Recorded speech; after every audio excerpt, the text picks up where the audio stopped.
ప్రార్థన చేసుకుని రాత్రికాలపు కుటుంబ ప్రార్థన మనం ప్రారంభించుకుందాం. మోషేబాబు ప్రార్థనతో ఈ రాత్రికాల కుటుంబ ప్రార్థన ముందుకు వెళ్దాం. ప్రార్థన. మహాగణుడు మోహనుతుర ప్రేమ గల మా కడితేనే కృపగల దేవ మీ అపరానికి వేరేది వందనాలు సుధులు సోదరుడు చెంచుకుంటుంది.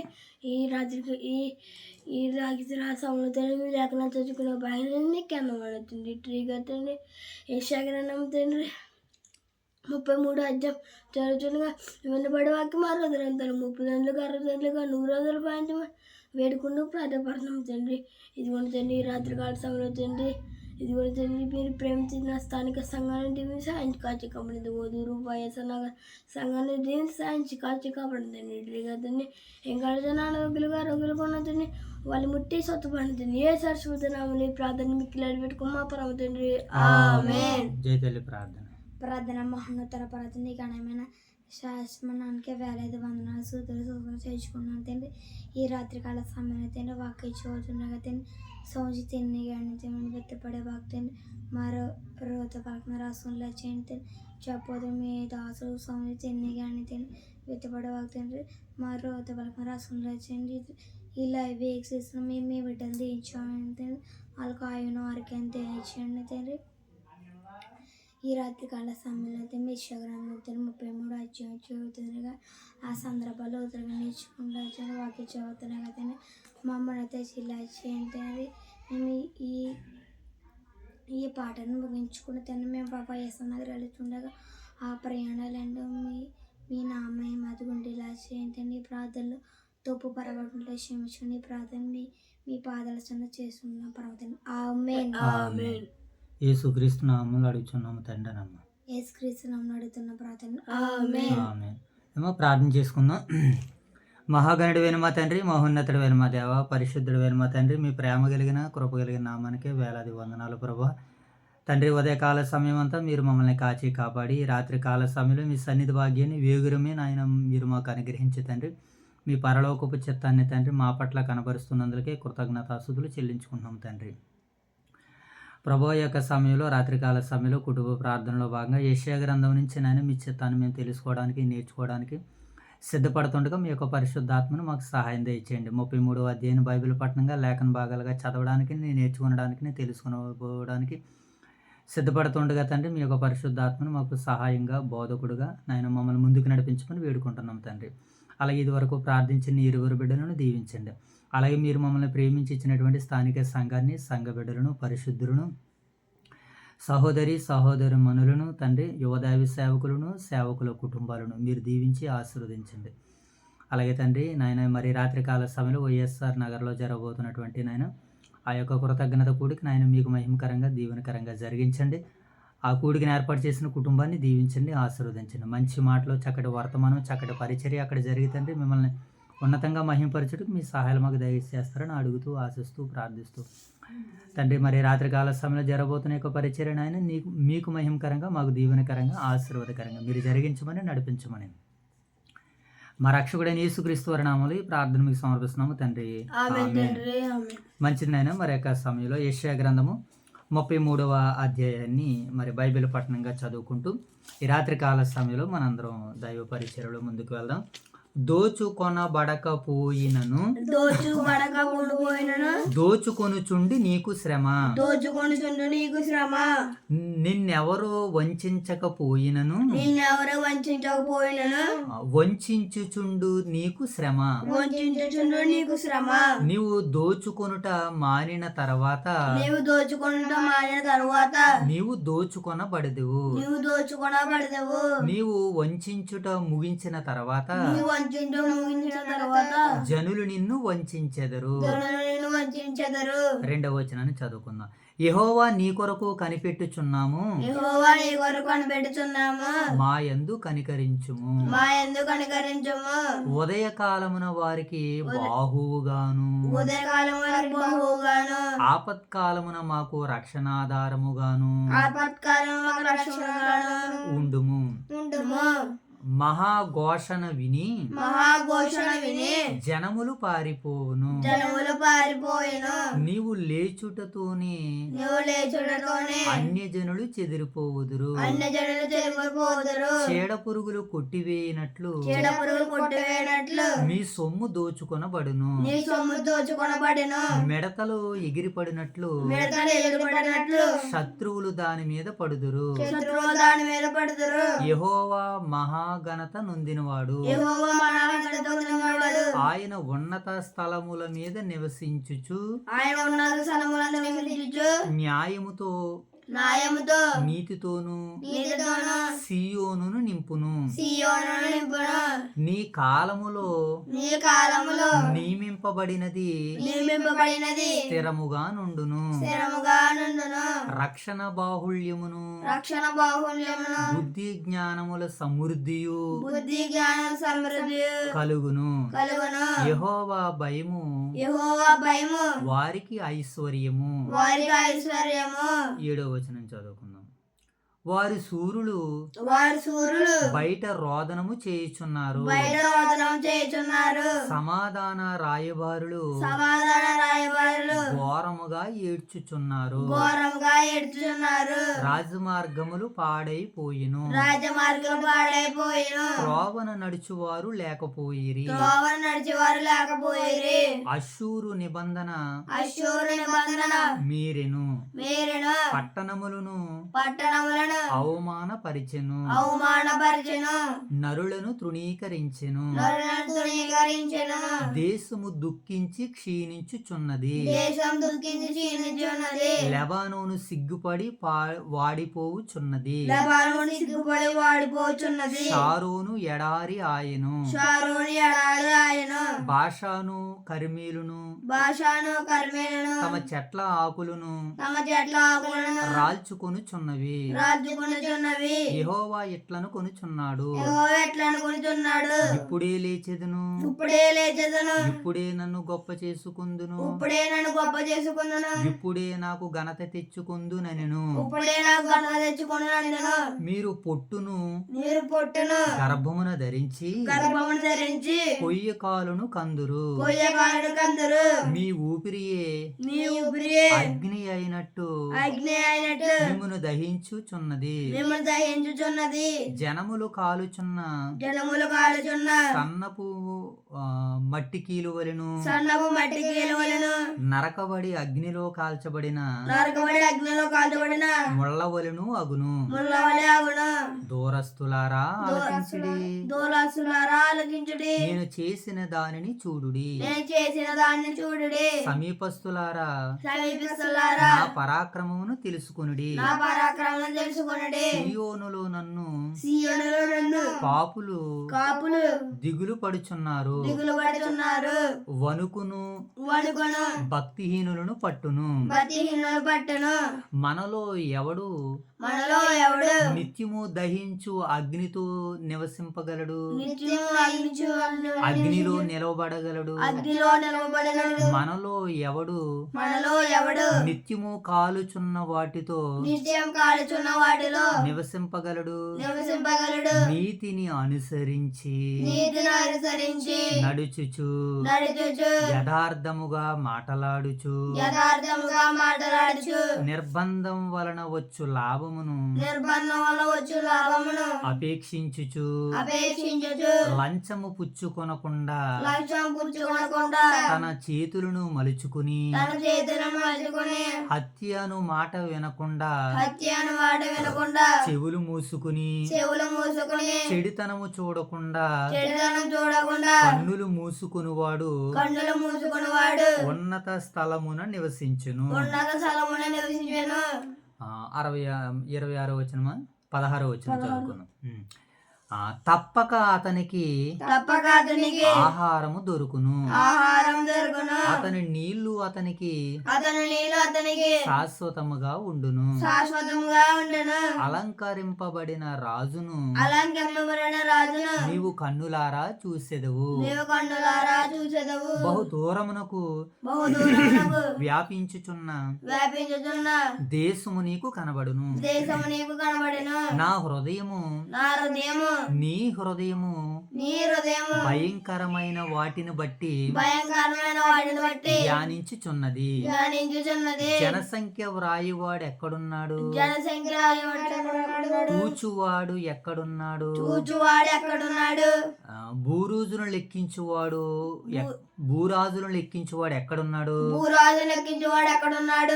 నాగరికము లేని జనమును గ్రహింపలేని గంభీర భూషణయు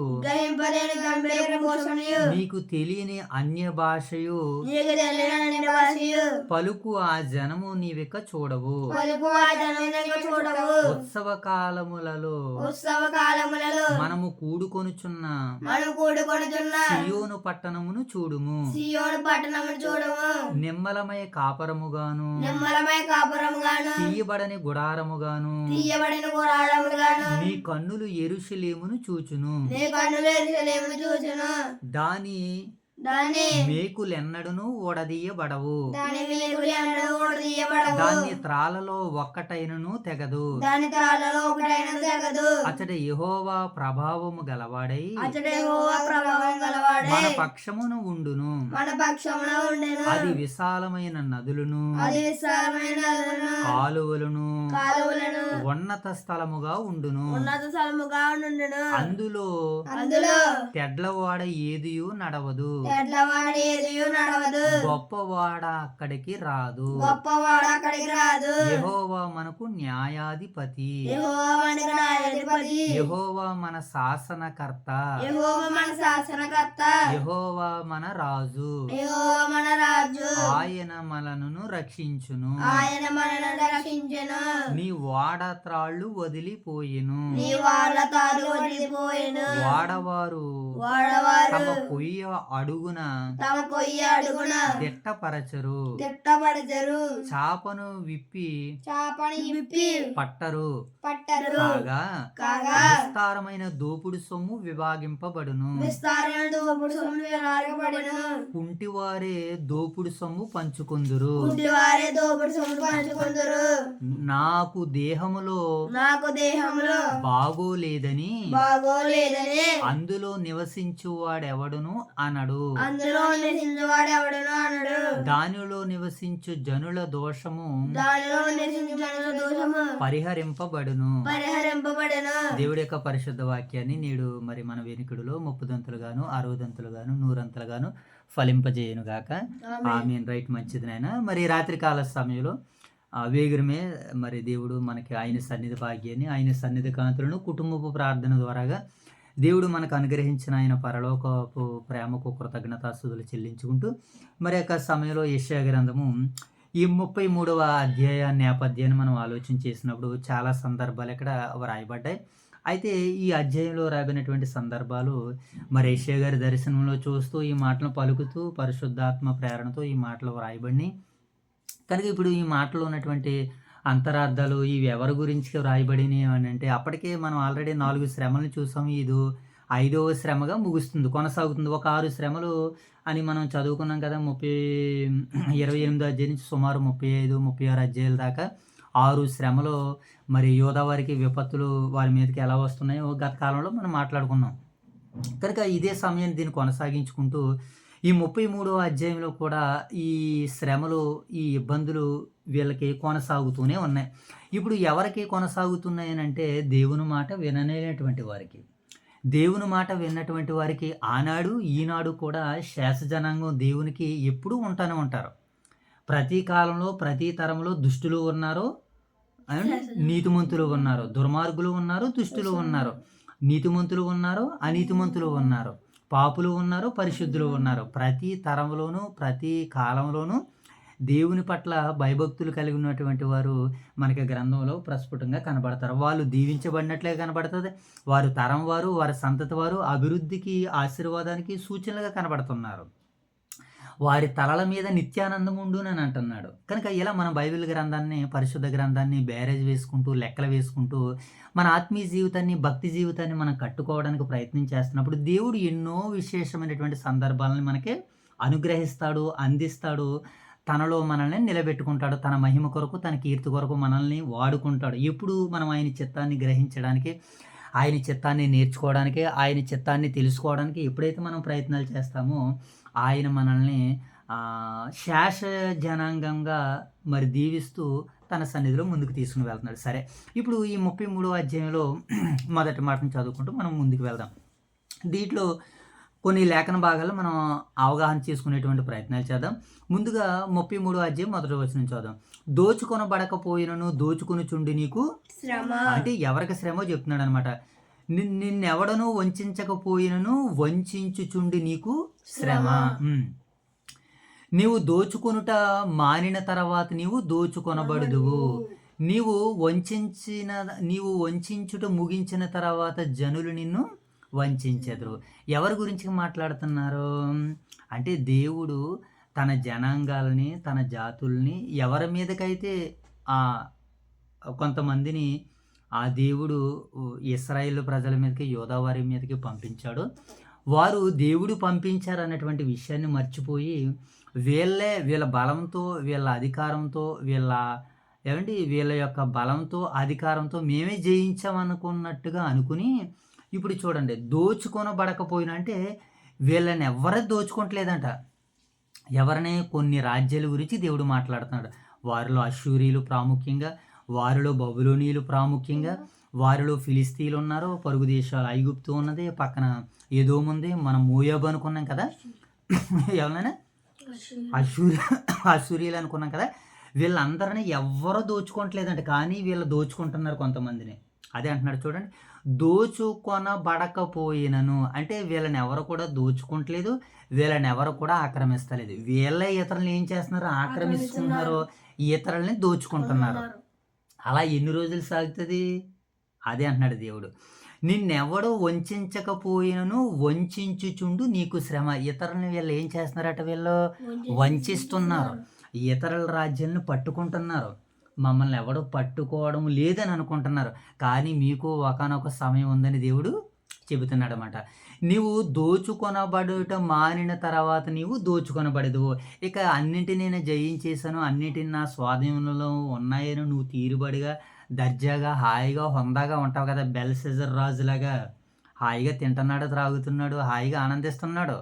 అలాంటి టైంలో ఒక చెయ్యి వచ్చి రాసింది, మెనే మెనే టెకిల్ ఓ పారసిస్ అని, నీ రాజ్యం నీ చేతుల నుండి మాదీలకి పారసీకులకి వెళ్ళిపోతుందరయ్యా అని దేవుడు. దోచుకొనబడకపోయినను నువ్వు దోచుకొనబడకపోయిన మానిన తర్వాత నువ్వు దోచుకొనబడదు. నువ్వు వంచుట ముగించిన తర్వాత నువ్వు వంచబడదు. ఎవరి గురించి చెప్తున్నాడనంటే దేవుడు తెగబలిసినటువంటి రాజ్యాలుగా ఉన్నాయి అప్పటికే కొన్ని సామ్రాజ్యాలు, ఐగుప్తు, అష్షూరు, బబులోను, ఏమండి ఇక కొన్ని మోయాబీలు, ఆ పక్కన ఉన్నటువంటి పరిసర రాజ్యాల గురించి, ప్రాంతాల గురించి దేవుడు మాట్లాడుతూ వాళ్ళని గద్దిస్తూ అంటున్నాడు అనమాట. మమ్మల్ని ఎవరో చూడట్లేదులే అని అనుకుంటారు కొంతమంది, మేము చేసేవి ఎవరికి తెలియలేవి అనుకుంటారు కొంతమంది. అయినా సరే ఒకానొక సమయం వస్తుంది, దేవుని కనుదృష్టి అంతా చూస్తుంది. దేవునికి కనిపించిన స్పష్టం అంటే ఏది లేదు. మనము దేవునికి లెక్క అప్పగించవలసిన వారమై ఉన్నామని వాక్యం సెలవిస్తుంది. వీళ్ళు ధైర్యంగా ఉన్నారు, అందుకని వీళ్ళకి శ్రమ అంటున్నారు. వీళ్ళు ఎవరనంటే అష్షూరీయులు. ఒక మాటను చదువు, ముందుగా మనము దానిని కాయపరుచుకోవడానికి ఒకసారి యెషయా గ్రంథము 10వ అధ్యాయము 5వ వచనం చదువు. ఇదే యెషయా గ్రంథంలో దోచుకొనబడకపోయినను దోచుకున్నటువంటి వారి గురించి వారికి ఎలా శ్రమ వస్తాయో ఎంతమ్మా? యెషయా గ్రంథము 10వ అధ్యాయము 5వ వచనం చదువుకుందాం. 10వ అధ్యాయము 5వ వచనం. ఇదమ్మా 10వ అధ్యాయం, ఇది 5వ వచనం. అష్షూరీయులకు శ్రమ. ఎవరికి శ్రమట? అష్షూరీయులకి. వారు నా కోపమునకు సాధనమైన దండము, నా దుడ్డి కర్ర, నా ఉగ్రత వారి చేతిలో ఉన్నది. వీళ్ళకి ఇప్పుడు ఎవరికి శ్రమ అంటున్నాడు? అష్షూరీయులకు శ్రమ. వారు నాకు సాధనమై ఉన్నారు, ఆ సాధనాన్ని మళ్ళీ నేను ఏం చేస్తాను అంటున్నాడంటే చెత్త కొడతాను అని అంటున్నాడు. కనుక దోచుకొనబడకపోయినా దోచుకుంటున్నావు గనక నీకు శ్రమ రాబోతుంది. అందుకని మనం ఇతరులది ఏది కూడా ఏం చేయకూడదు? ఆశించకూడదు, ఎవరిది దోచుకోకూడదు, ఎవరిది అన్యాయంగా ప్రవర్తించకూడదు, అక్రమంగా ప్రవర్తించకూడదు. దేవుడే అందరికీ తీర్పు తీరుస్తాడన్నటువంటి దేవుని మీద భారంతో మనం బ్రతికి బాధ్యతగా జీవించాలి తప్ప బాధ్యతలను వదిలేసి మనము ఏమండి వ్యతిరేకంగా బ్రతికితే ఒకానొక సమయంలో మనకి కూడా ఇదే గతి పడుతుందని ఆనాటి రాజ్యాలని, రాజుల్ని, అధికారాలని చూపించి మనకు బోధ చేస్తున్నాడు పరమందున్న కన్న తండ్రి. ఇప్పుడు 2వ వచనం చదువుదాం. మంచి మాట, 2వ వచనం మనం చదువుదాం. యెహోవా నీ కొరకు కనిపెట్టుకుని ఉన్నాము. 2వ వచనం చదివిన 33వ అధ్యాయం 2వ వచనం. అది ఒక లైను అక్కడే వేసుకోవాలి. మీరు లేఖనాలు తీసినప్పుడు ఇంకొక చెయ్యి అక్కడ పెట్టుకుని తీసుకోవాలి. లేదంటే ఒక పెన్ను రేపు నుంచి ఇంకోటి ఏదన్నా పెట్టుకోండి, అక్కడ ప్రయత్నం చేయండి. 2వ వచనం చదవము. ఏమని రాయబడింది అక్కడ? యెహోవా నీ కొరకు కనిపెట్టుచున్నాము, మా యందు కనికరించుము. ఉదయమున వారికి బాహువుగాను, ఆపత్కాలమున మాకు రక్షణాధారముగాను ఉండుము. నిజంగా ఒక వ్యక్తి దేవుణ్ణి ఎలా మొర్ర పెట్టుకుంటే, దేవుణ్ణి ఎలా ప్రాధేయపడితే దేవుడు వారికి ఏం చేస్తాడు తెలుసా? సహాయాన్ని చేస్తాడు. ఇప్పుడు దోచుకొనబడకపోయినా దోచుకుంటున్నారు కదా, అలాంటి వారికి దేవుడు సహాయం చేస్తాడా? చేయడు. మరి ఎవరికి సహాయం చేస్తాడు? ఎవరికి సహాయం చేస్తాడంటే, యెహోవా నీ కొరకు కనిపెట్టుచున్నాము, మమ్మల్ని కరుణించుము. ఎందుకు కనిపెట్టుకుంటున్నారు వీళ్ళకు వచ్చినటువంటి ఆపదలను బట్టి, వీళ్ళకు వచ్చినటువంటి సమస్యలను బట్టి, వీళ్ళకు వచ్చినటువంటి కష్టాలను బట్టి, దేవా మేము నీకు మొర్ర పెట్టుకుంటున్నాము, దయతో మమ్మల్ని మా యందు కరుణించుమని దేవుని వేడుకుంటే దేవుడు ఏం చేస్తాడు? ఆయన కరుణిస్తాడు. వారి కష్టకాలాల్లో నుంచి వారిని బయటికి విడిపిస్తాడు.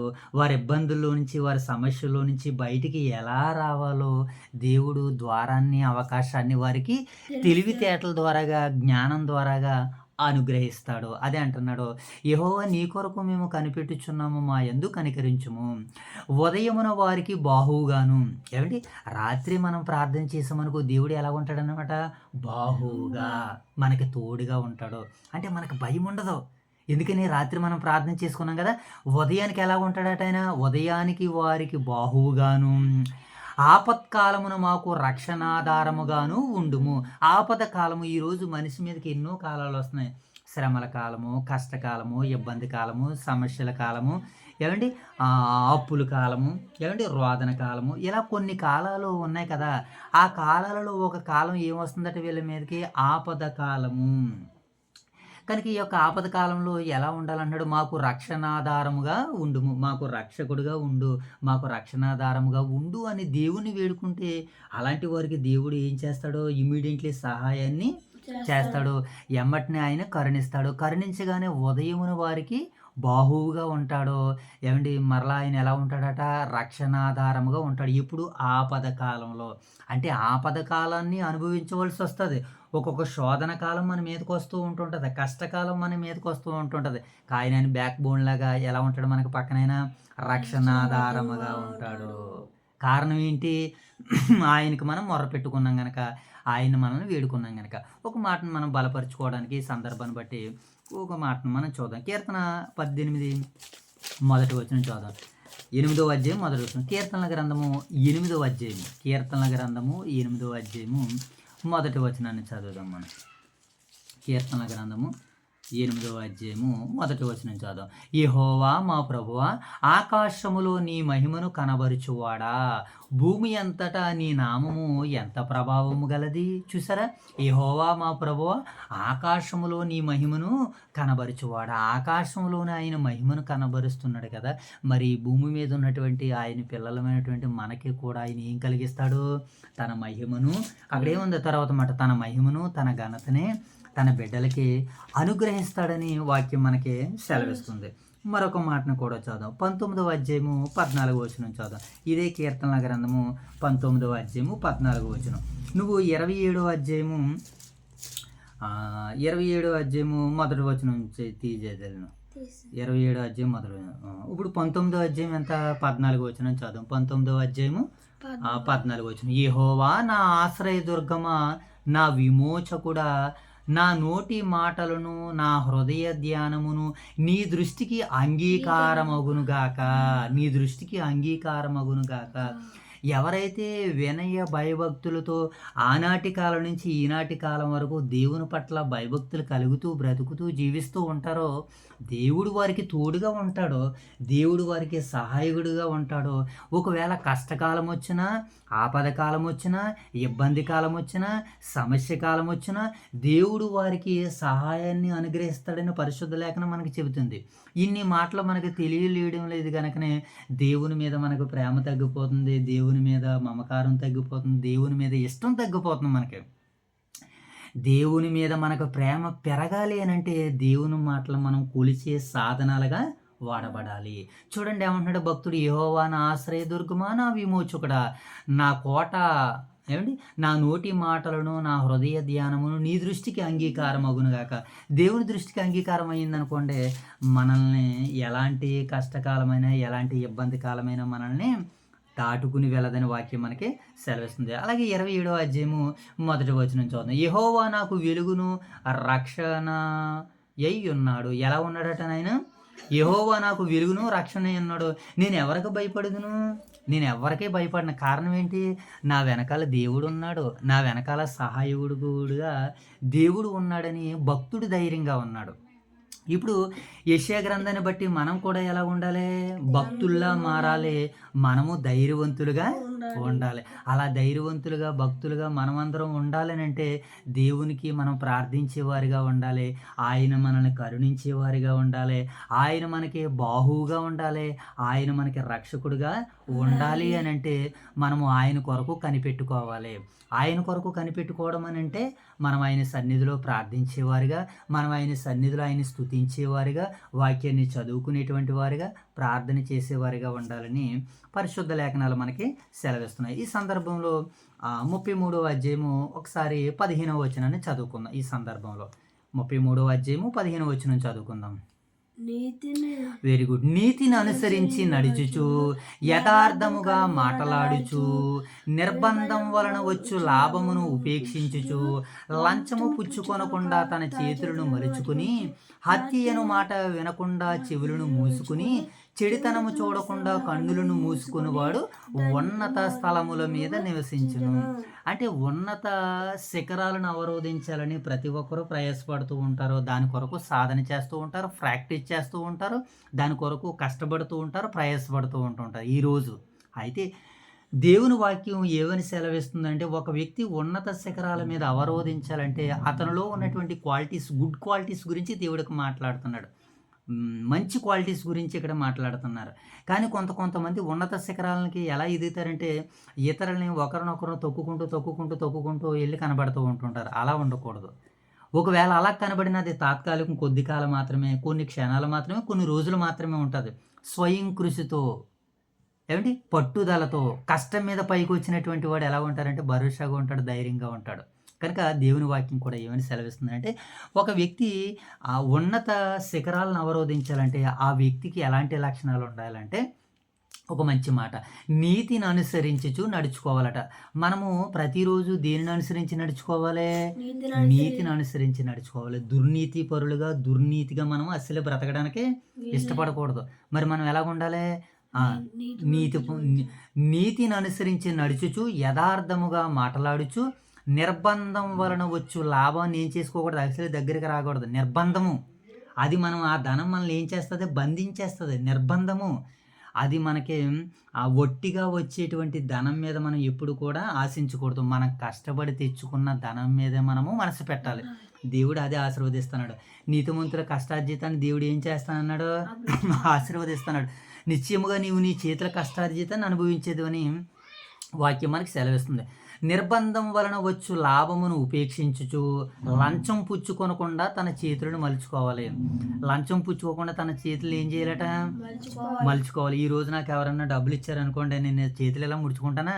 చేతులు ఎలా చాపేస్తాను. ఎందుకనంటే కరువుతో ఉన్నాం గనక, ఒక మాటతో చెప్పుకోవాలంటే కరువుతో ఉన్నాం గనక, ఇంకేంటి ఆశతో ఉన్నాం గనక, రూపాయి ఇచ్చినా 10 రూపాయలు ఇచ్చేయండి బాబు అని అంటాం మనం. ఎందుకని? నిర్బంధం వలన వచ్చే దాని మీద మనం ఆశ పెట్టుకోవడం. ఒకవేళ దేవుని పనివాడిగా ఒకవేళ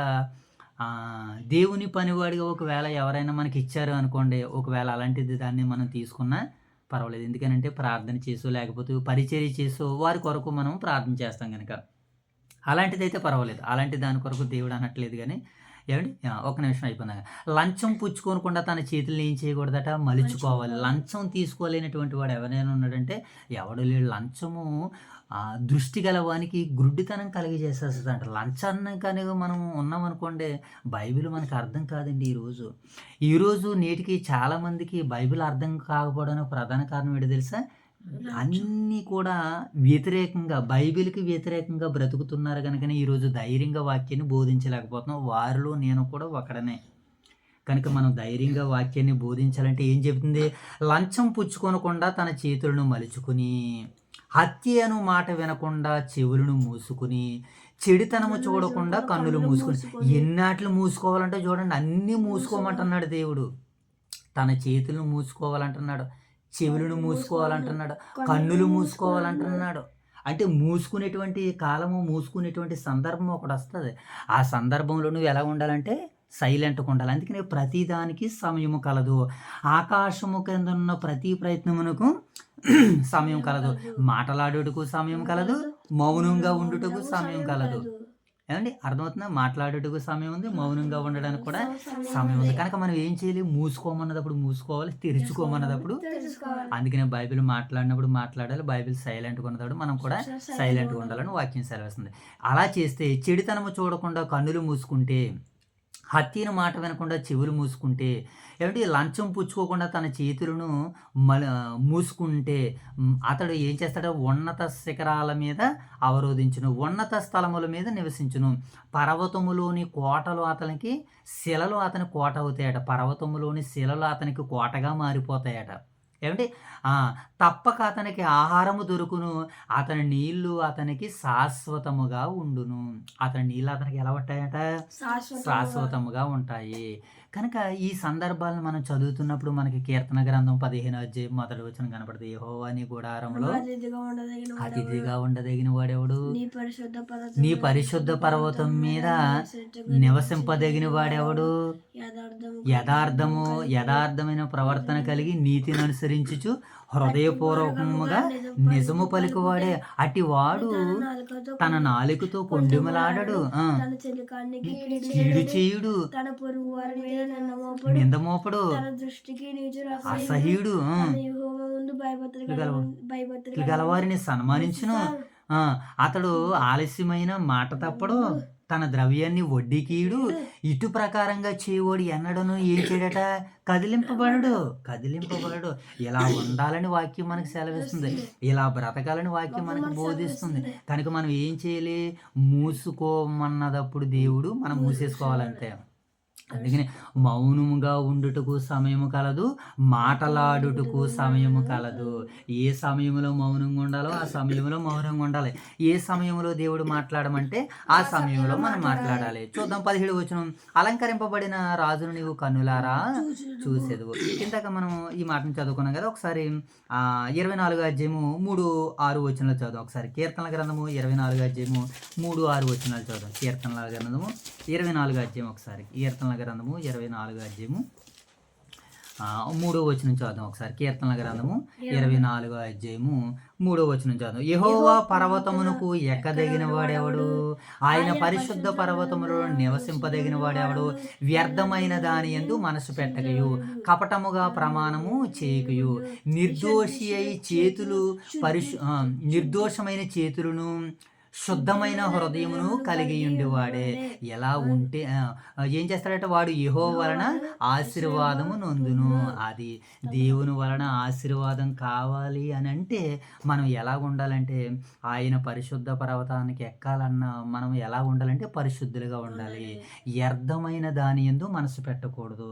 దేవుని వాక్యం మీద తప్ప దేవుని వాక్యం మీద తప్ప రెండో దాని మీద దేని మీద కూడా మనం ఏం చేయకూడదు? మనసు పెట్టకూడదు. అలా మనం ఉండగలిగితేనండి, నిర్దోషమైన చేతులను శుద్ధమైన హృదయమును కలిగి ఉండేవాడే. వాడు యెహోవా వలన ఆశీర్వాదము నొందును.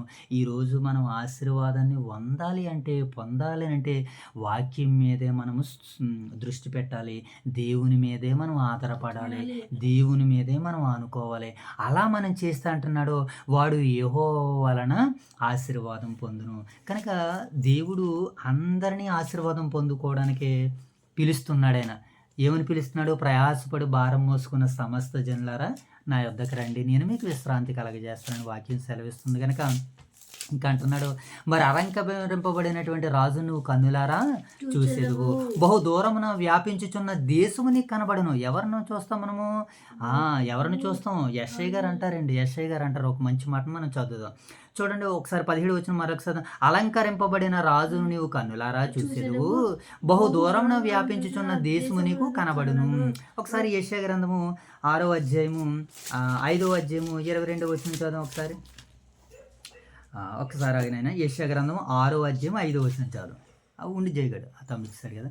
యెషయా గ్రంథము 6వ అధ్యాయము 5వ వచనాన్ని చదువు. అక్కడ ఏమని రాయబడింది చూద్దాం. చూడండి, అయ్యో నేను అపవిత్రమైన పెదవులు గలవాడును, అపవిత్రమైన పెదవులు గల జనుల మధ్య నివసించువాడును, నేను నశించితిని, రాజును సైన్యములకు అధిపతి యెహోవాను నేను కన్నులారా చూసితిని. నీవు అలంకరింపబడిన రాజును కనులారా చూసితివి అన్నాడు కదా. ఆ రాజు ఎవరనంటే యెషయా ప్రవక్త అంటున్నాడు, నేను నశించి రాజును సైన్యములకు అధిపతి యెహోవాను నేను కన్నులారా చూసితిని. అలంకరింపబడిన రాజును నీవు కన్నులారా చూసితివి అని అంటే ఇప్పుడు ప్రభువైన యేసుక్రీస్తు వారు కూడా రెండవ రాకడలో రాబోతున్నాడు. ఆ మహానుభావుడిని కూడా, ఆ రాజుని కూడా మనం ఏం చేస్తాం? కన్నులారా చూస్తామని వాక్యం మరి మనకి సెలవిస్తుంది. కనుక అలంకరింపబడిన రాజు ఆయన రాబోతున్నాడు. ఇప్పుడు వధువుగా మనం సిద్ధపడాలి. ఆ రాజుని ఎదుర్కోవాలంటే మనం ఎలా ఉండాలి? మంచి బుద్ధి కలిగినటువంటి కన్యకలుగా, వధువు సంఘముగా మనం సిద్ధపడి ఆ మహనీయుడైనటువంటి లోకరక్షకుడైనటువంటి యేసుక్రీస్తుల వారిని మనం రారాజు మెస్సీగా ఆల్రెడీ వచ్చారు కనుక మరలా రెండవ రాకడలో మనం ఇప్పటివరకు చేసినటువంటి ఆ సేవని, పనిని దీవించి ఆశీర్వదించడానికి ఆయన సిద్ధంగా ఉన్నాడు కనుక మరి ఆయనని రాబోతున్నటువంటి తరుణంలో మనం అందరం ఎదుర్కొనేటువంటి వారిగా ఉందాం. ప్రార్థన చేసుకుందాం. తలలు ఉంచుకున్నట్లయితే ప్రార్థన చేసుకుని నేను ప్రార్థన చేస్తాను. ముగించేసుకుందాం. మహాగణుడైన మా తండ్రి, మహోన్నతుడైన మా దేవ, పరిశుద్ధుడైన మా తండ్రి, మీ ప్రేమ కలిగిన కృప కలిగిన నామానికి కృతజ్ఞతాస్తుతులు చెల్లించుకుంటున్నాం ప్రభావ. ఎంతవరకునైనా చక్కనటువంటి రీతిలో ఆత్మ సంబంధమైనటువంటి పరిచర్యలు, కుటుంబ ప్రార్థనలు, మీ సన్నిధి కాంతులని, మీ సన్నిధి భాగ్యాన్ని తండ్రి వేగురమే రాత్రికాల సమయంలో అనుగ్రహించు ప్రభావ. మీ యొక్క చిత్తంలో మమ్మల్ని ముందుకు నడిపించినందుకే కృతజ్ఞతాస్తుతులు చెల్లించుకుంటున్నాం అయ్యా. మరి ఎంతవరకునైనా చక్కటి నాయన ఆత్మ సంబంధమైనటువంటి ఒక పరలోకపు గవిని మీరు మాకు అనుగ్రహించారు ప్రభావ. చక్కటి పరలోకపు వాతావరణాన్ని అనుగ్రహించారు ప్రభా. ఈ లోకంలో పరలోకపు మహిమను చూసే భాగ్యాన్ని కుటుంబ ప్రార్థన ద్వారాగా, వాక్యాన్ని బట్టి నాయన, సంఘాన్ని బట్టి నాయన మీరు మాకు అనుగ్రహించిన ఈ పరలోకపు ప్రేమకే నిండు మనసుతో కృతజ్ఞతాస్తుతులు చెల్లించుకుంటున్నాం తండ్రి. అవును ప్రభా, మీ పట్ల భయభక్తులు కలిగి తండ్రి, మీ యొక్క నాయన తండ్రి వాగ్దానాలను నాయన పొందుకోవడానికి మేము ప్రయాసపడుతున్నాం, సిద్ధపడుతున్నాం తండ్రి. దాని కొరకు లోకంలో ఉన్న వాటిని అన్నిటిని వదులుకోవడానికి మేము సర్వం సిద్ధపడుతున్నాం ప్రభా. ఆయనను ఇదే సమయంలో తండ్రి మమ్మల్ని మీరు కష్టపడాలంటున్నావు తండ్రి, కుటుంబాలని పోషించుకోవాలంటున్నావు ప్రభా. అలాగే తండ్రి నాయన సేవ చేయాలంటున్నావు తండ్రి. ఇవి రెండింటి మధ్య మేము నలుగుతున్నాం ప్రభా. మీ చిత్తానుసారంగా మమ్మల్ని నలిపింపచేయండి, మీ చిత్తంలో మమ్మల్ని వృద్ధి చేయండి. మమ్మల్ని, మా కుటుంబాలని నాయన మీరు ప్రతిరోజు కాపాడుతున్నారు, ప్రతిరోజు రక్షిస్తున్నారు, ప్రతిరోజు మమ్మల్ని నాయన తండ్రి మీ యొక్క శిక్షలోను, నాయన మీ యొక్క బోధలోను, అలాగే తండ్రి మీ యొక్క ఆశీర్వాదంలోను, మీ యొక్క దీవెనలోను మమ్మల్ని నడిపిస్తున్న మరి మీ పరలోకపు ప్రేమకే మరొకసారి కృతజ్ఞతలు తెలియజేసుకుంటూ, ఒక తండ్రిగా నాయన బిడ్డలైన తండ్రి మరి ఇట్టి రీతిగా సన్మార్గంలో, సత్యమార్గంలో బాలురు నడవలసినటువంటి త్రోవలో తండ్రి బిడ్డలను నడిపిస్తూ ఉండగా మీ సహాయాలు అనుగ్రహిస్తున్నందుకే కృతజ్ఞతలు తండ్రి. అలాగే ప్రభు ఈ యొక్క పరిచర్యను నాయన ప్రేమించి ఈ పరిచర్యను తండ్రి ఈ పరిచర్యను జ్ఞాపకం చేసుకుంటున్నటువంటి తోటి సహోదరులందరినీ, సోదరిమణులందరినీ దీవించండి, ఆశీర్వదించండి.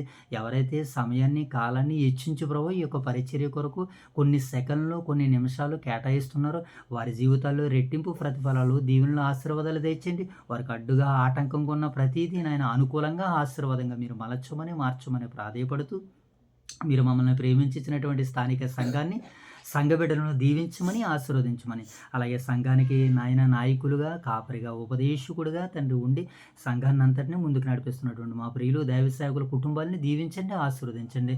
వారిని తండ్రి నాయన ఆకాశమంది ఎత్తులో వారిని నిలబెట్టండి. మీ మహిమ కొరకు, మీ ఘనత కొరకు వాడుకోండి.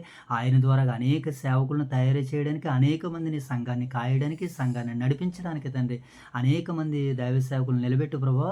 బలానమ్మకమైన మంచి దాసుడు అని అనిపించుకునేటట్టుగా సేవకులను మీరు నిలబెట్టమని, సేవకుల మాటలు వింటూ ఆశీర్వదింపబడేటువంటి జనాంగాలని, పరిశుద్ధులందరినీ దీవించమని, ఆశీర్వదించమని మా ప్రభువైన యేసుక్రీస్తు వారి నామములో ఈ ప్రార్థన మీకు సమర్పిస్తున్నాం కన్న తండ్రి. ఆమేన్ తండ్రి, ఆమేన్.